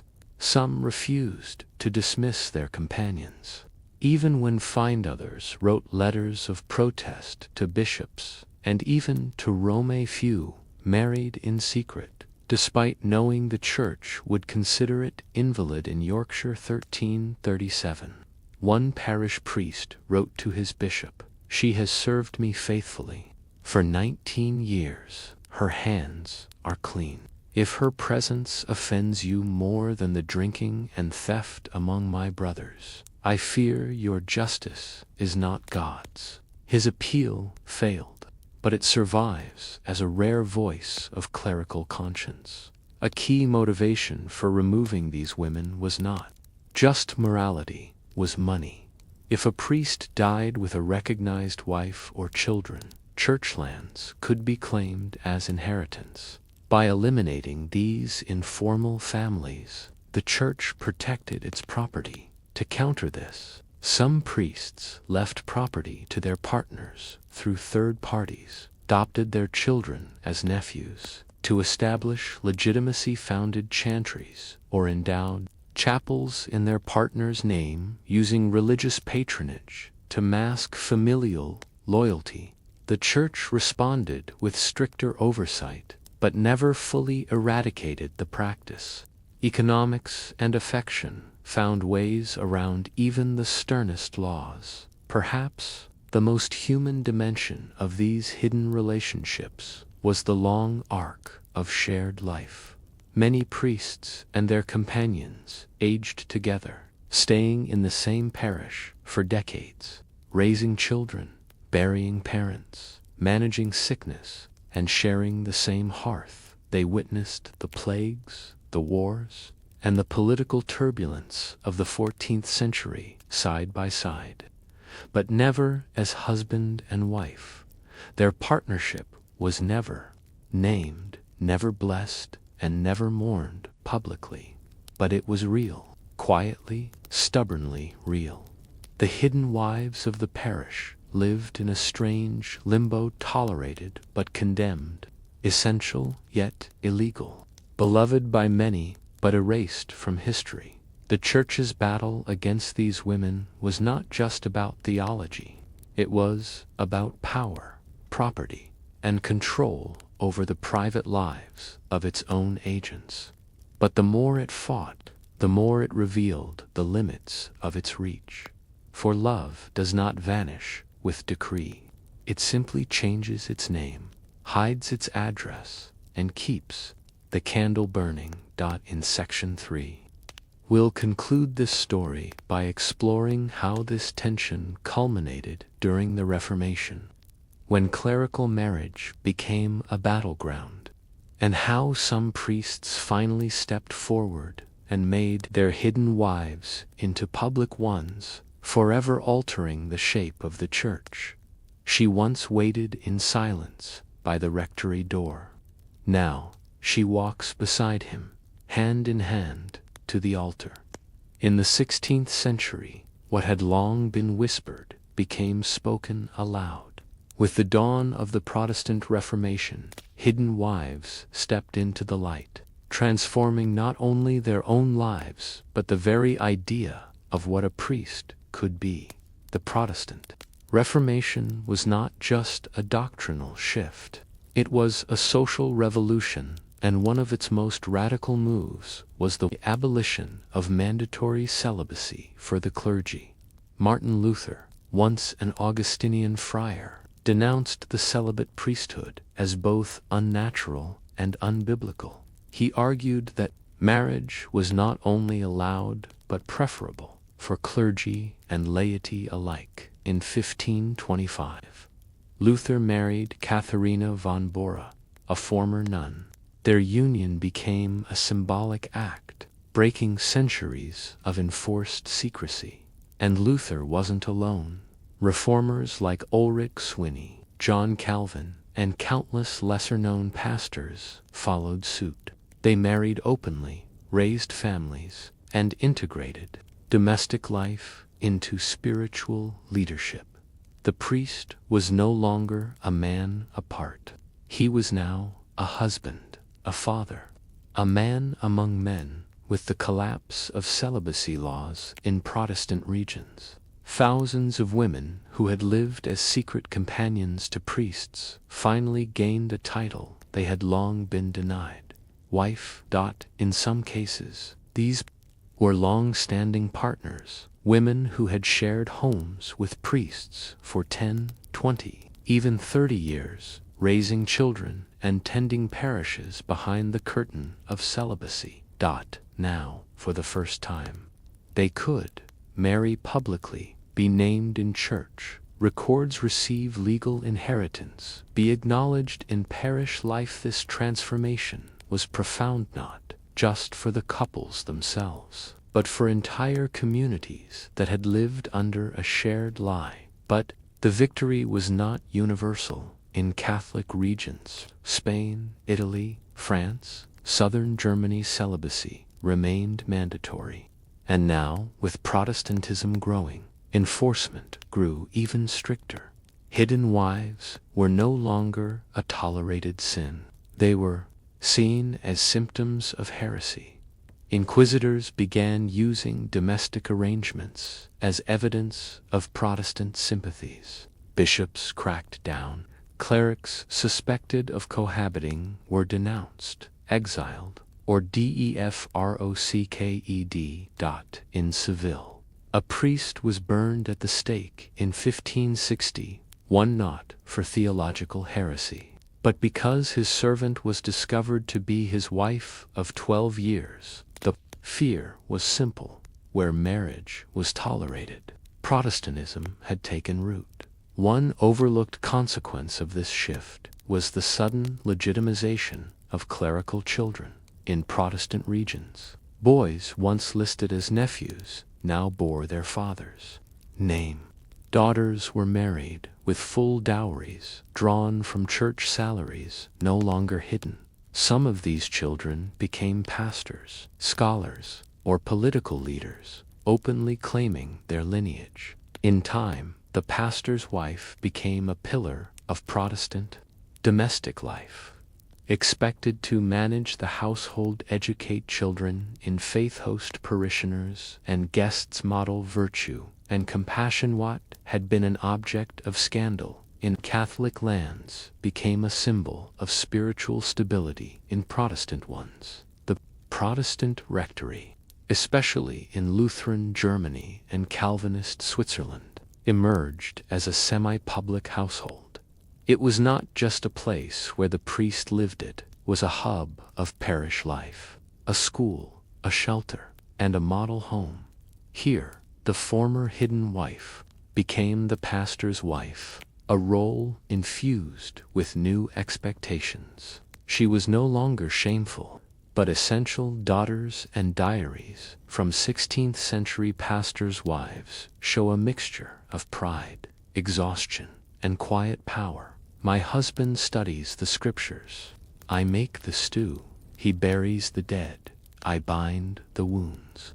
We are one church in two skins. Letter from Magdalena Flade, wife of a Saxon pastor, 1574, the Catholic Church. Stung by the Reformation, launched the Counter-Reformation, a sweeping movement of discipline, renewal, and assertion of doctrine. The Council of Trent, 1545 to 1563, reaffirmed mandatory celibacy and condemned clerical marriage in the strongest terms. Bishops were instructed to purge cohabiting priests, inspect seminaries, for discipline strengthen the ideal of the celibate priest as a living sacrifice. New seminaries were built with strict separation from lay life, and emphasis was placed on training young boys away from female influence. Women who lived near clergy were now watched closely, suspected not only of sin, but of heresy, seduction, or witchcraft. Even as the church reinforced its stance, priests continued to resist quietly. Some retired with their partners to remote parishes, living openly only in old age. Others married secretly, hoping their companions would at least be buried beside them. Graves in rural Catholic cemeteries sometimes bear unclear inscriptions, initials, nicknames, or poetic references that hint at a deeper bond. One stone in Burgundy reads, "To her who bore my burdens, my sins, and my children, though no bell rang for our vows." Such epitaphs were clandestine love letters, carved in stone when ink was forbidden. The battle over clerical marriage left behind a legacy that shaped Christian culture for centuries. In Protestant regions, the pastor's family became a symbol of moral leadership. In Catholic regions, suspicion of priests' private lives continued well into modern times. The priest's housekeeper remained a trope, sometimes mocked, sometimes pitied, never quite gone. And in literature, art, and memory, the hidden wife became a figure of pathos and quiet strength, never canonized, never sanctified, but deeply human. The church spent centuries trying to erase her. Reformers turned her into a symbol. Bishops feared her. Parishioners protected her. And the priest, whether by love, necessity, or both, kept her close. She cooked, comforted, aged, grieved. She buried the man who could never claim her as wife, and sometimes was buried far from him. But in time, she rose. She married him. She entered the records. She took her place in the pews, not behind him, not beneath him, but beside him. And the church was never the same. Title: Eunuchs and the Altar. Castration as a career move. In this story, we explore the little-known history of clerical eunuchs, men who were castrated, sometimes voluntarily. The church. What did it mean to sacrifice not only family, but biology, for the sake of celibacy and service? They sang as angels, yet were made less than men. To preserve purity, to preserve music, to preserve hierarchies, some men gave everything. Not in death, but in the quiet sacrifice of the blade. In this story, we meet the eunuchs of the church, whose castration wasn't always a punishment, but sometimes a path to power, praise. To a man who had been castrated, either partially removal of testicles or completely, unlike ancient Eastern courts, where eunuchs were often palace officials or bodyguards, particularly as choir singers Castrati court attendants in papal or imperial households, liturgical assistants, often in charge of sacred music or ceremonial duties. It was tolerated in certain elite contexts, especially when it preserved vocal purity or removed the threat of male lust within sacred spaces. In the early and high Middle Ages, as boys aged, their voices deepened. But in some cases, particularly in imperial chapels and cathedral choirs, exceptional voices were preserved artificially. The result? A castrato male singer with a child's vocal range and an adult's lung capacity, by contemporaries as otherworldly, angelic, and untouched by the fall.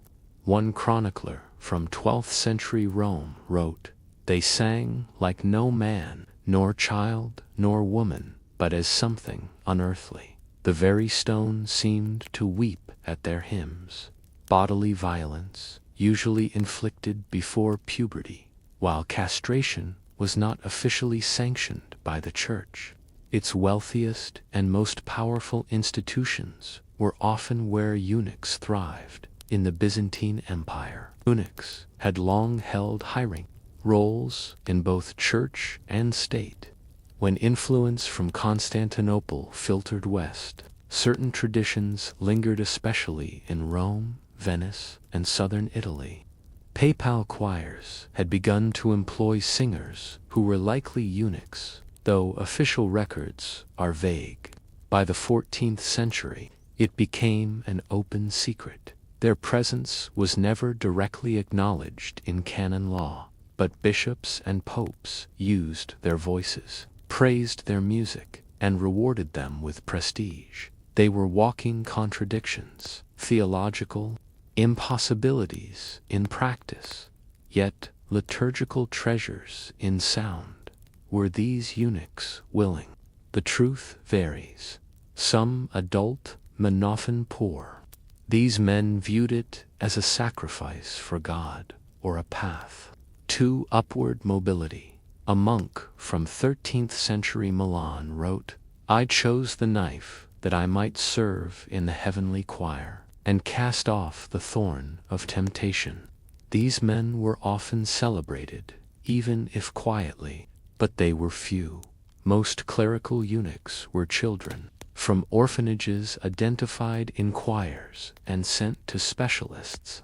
In Bacchae procedures, southern Europe, particularly Italy and parts of Spain, a semi-clandestine network of illegal castrators existed by the 14th century.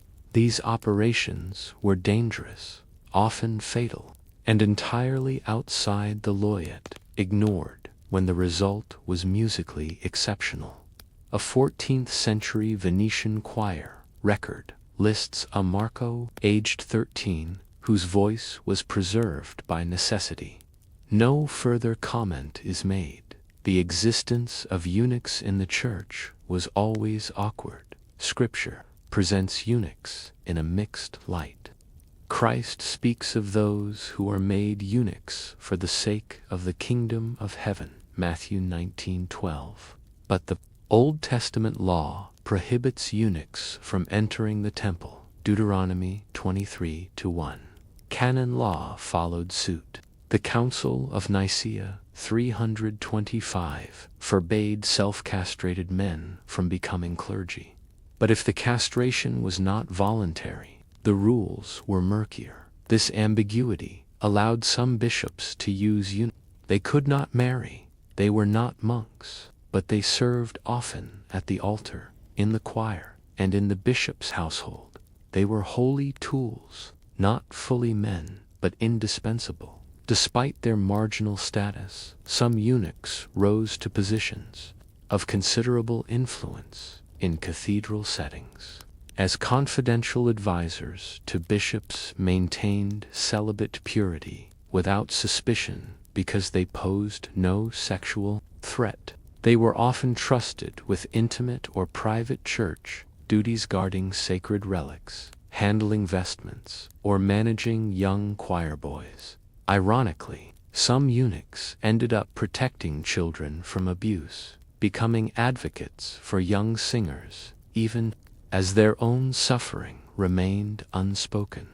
They existed outside the male power structure, but within it invisible yet central. One reason church authorities tolerated and even favored eunuchs was their lack of offspring. A eunuch could not inherit, not pass down property, and not found a clerical dynasty. In an era where priestly inheritance threatened church lands, this was ideal.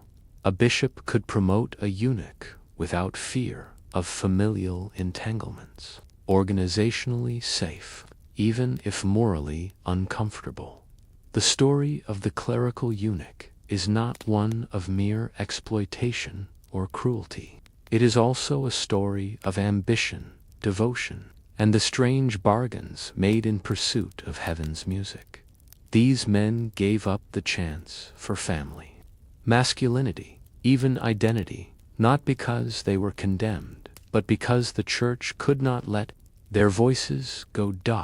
In Section 2, we will explore how eunuchs lived day to day, what they ate, how they dressed, what roles they played in the choir and court, and how they navigated life between the sacred and the strange. Neither child nor man, neither monk nor priest, they moved quietly through the sacred halls, belonging to no one and serving everyone. The eunuchs of the medieval church lived in a liminal states, celebrated for their voices, tolerated for their presence, and yet excluded from full participation in the very institution they served. Their daily lives were a tapestry of contradiction. Eunuchs often lived within church precincts, in choir schools, in dormitories, or in small rooms near the cathedral sacristy. But unlike monks, they were not bound by a monastic rule, obligations. They had no clerical authority, but they were deeply embedded in church ritual. Many served as cantors, music instructors, or ceremonial functionaries. Their presence was essential in major liturgical celebrations, especially in cathedrals like Rome, Naples, and Avignon.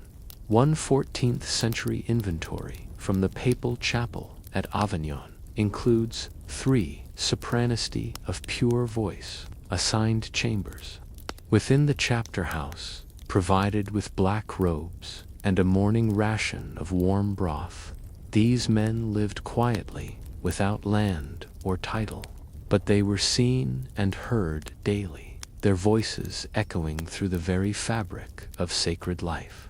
Eunuchs often wore clerical robes, but were distinguished by subtle differences. Their robes were sometimes shorter or without a cowl. They might wear colors associated with service, like gray or brown, rather than black. Some had shaved heads, but not the full tonsure of a monk or priest. Descriptions of them from visitors to papal courts often note their youthful appearance. They rarely grew facial hair. This created an aesthetic that was deliberately ambiguous, devout, neutral, non-threatening. They looked like servants of God, but never quite like men, because they were castrated. Eunuchs were assumed to be kind of biological insurance policy against lust. This made them ideal in theory, but in practice they lived under the constant shadow of suspicion and fascination. Some believed eunuchs were asexual, incapable of desire. Others claimed they had strange appetites, especially for boys. Some clerics accused them of being tools of the devil. A Dominican friar accused a cathedral eunuch of singing in a way that stirs flesh more than soul. The accusation wasn't about behavior, it was about presence. The eunuch was often seen as unnatural, and that made him a target, especially when church politics turned tense. Despite the stigma, Eunuchs were often trusted with sacred responsibilities, especially those related to liturgical music, relics, and sacred vessels. They led the choir during high feasts, prepared vestments for the bishop, carried incense in processions, sometimes recited scripture in public worship. They were trained in Latin, musical theory, and ecclesiastical etiquette. Some even wrote musical compositions, though their names were often erased from official manuscripts. In this way, eunuchs became keepers of the ritual body of the Church of On, if they were not fully part of its theological body. Most eunuchs never married, had no children, and formed few long-term attachments outside the church. This isolation led many into a deeply interior spiritual life. Some became mystics, keeping journals or writing reflections on suffering, sacrifice, and the meaning of service. One such figure, Brother Mattia of Siena, left behind fragments of a spiritual diary. God took my root that I might rise. I do not plant, nor sow, nor seek pleasure, but I serve, and that is joy enough. His entries speak to a man who did not resent his condition, but tried to transform it into grace. Others, letters from bishops and abbots, occasionally mention eunuchs falling into melancholy, neglecting duties, or becoming socially withdrawn. They lived at the edge of the altar, and the world a strange place for anyone, let alone one cut off, literally and figuratively, from the natural course of life. In church records, eunuchs were rarely named. They were called the singer with the golden voice, the servant in the chapel, the soprano of the bishop, the quiet brother near the sacristy. They were remembered for what they did, not for who they were, and when they died, few had graves marked with full names. Most were buried in unadorned plots, occasionally near the choir door or within the cathedral cloister. One record from Naples: vestry, no mass required. Even in death, their status was ambiguous, devoted but undefined. By the 15th century, the presence of eunuchs in the church began to decline, partly due to growing moral scrutiny, partly due to changing musical tastes, and partly due to increased enforcement of laws against castration. But they left a legacy. The choir tradition they helped shape endured, the liturgical precision they maintained became standard, the sacrifices they made, though rarely acknowledged, stained the rhythm of sacred life. Their memory, however, was deliberately forgotten. Few were canonized, few were celebrated. Most were folded into the anonymous machinery of church history, their bodies gone, their voices only faintly echoing in chant manuscripts and basilica stones. The eunuchs of the church remind us that not all saints are canonized, and not all sacrifices are made in blood. They gave up manhood, not as a punishment, but as a requirement for entry into a life of perfect service. Some found peace in it, others lost themselves. Most were never asked, and yet, when the bells rang out and the liturgy began, it was their voices, clear, unshaken, disembodied, that lifted the souls of kings, bishops, and commoners alike. In Section 3, we will explore the end of the era of clerical eunuchs, how rising criticism, theological discomfort, and changes in music and church law slowly silenced the voice that had once enchanted the altar. The choir still sang, but the voice was gone, not by accident, but by design. The eunuchs of the church had once stood at the center of its rituals, heard, seen, but never truly acknowledged. Their voices, once so prized, would be written out of history almost as quietly as they once sang. By the 15th century, the church was changing. The conciliar movement, a reformist effort from within, began, questioning the contradictions between official doctrine and practical reality. And one of those contradictions was the presence of eunuchs in religious life. How could the church condemn mutilation, yet benefit from it? But they planted doubt, especially among theologians, canon lawyers, and monastic reformers, who began calling for stricter enforcement of anti-castration laws. Unnatural voices. What followed was a slow institutional purge, less by edict and more by starvation of access. In 1460 was ancient. It had often been bypassed.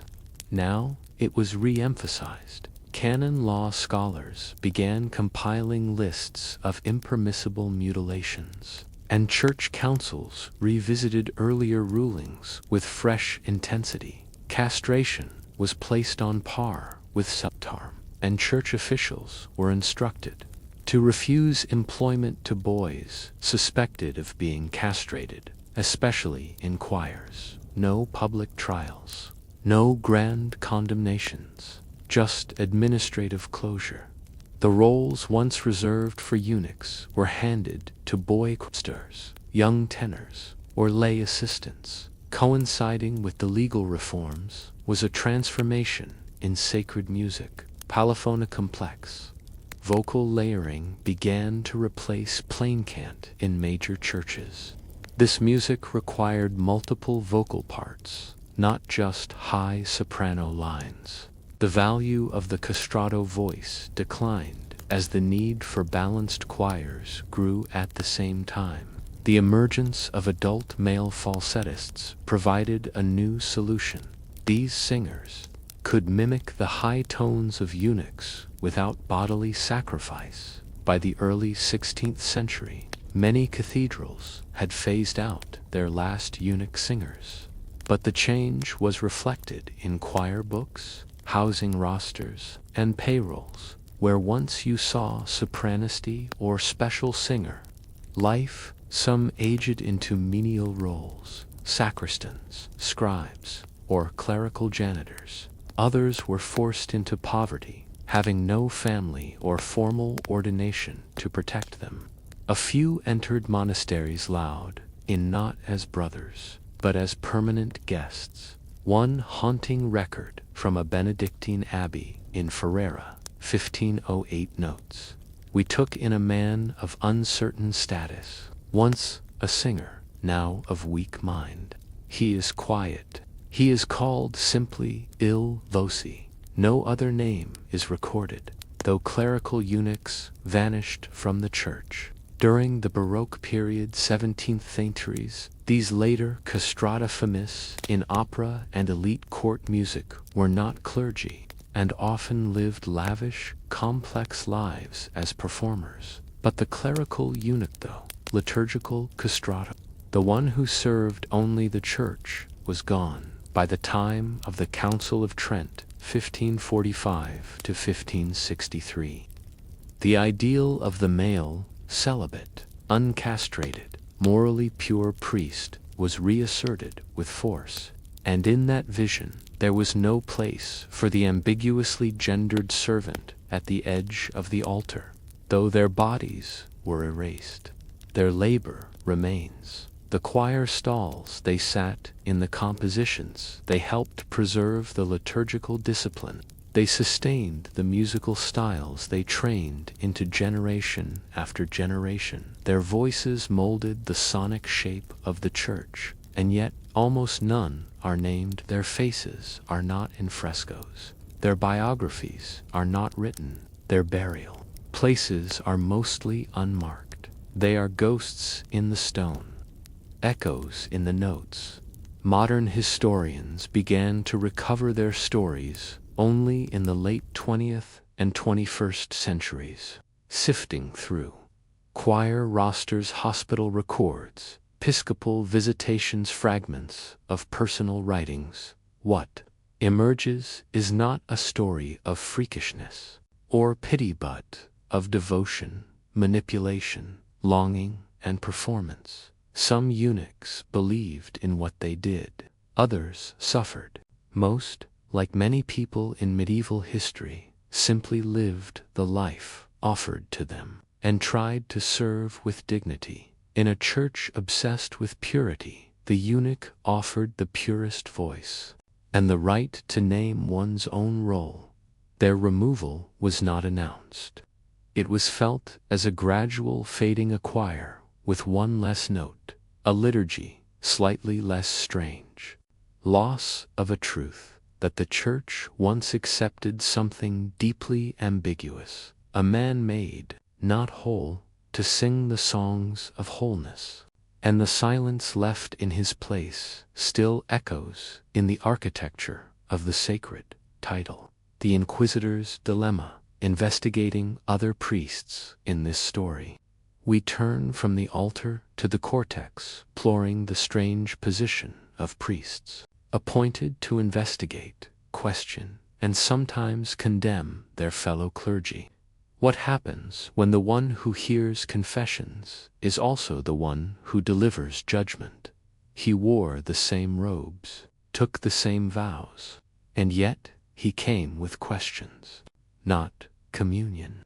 The medieval inquisitor is often imagined as a grim outsider stranger with black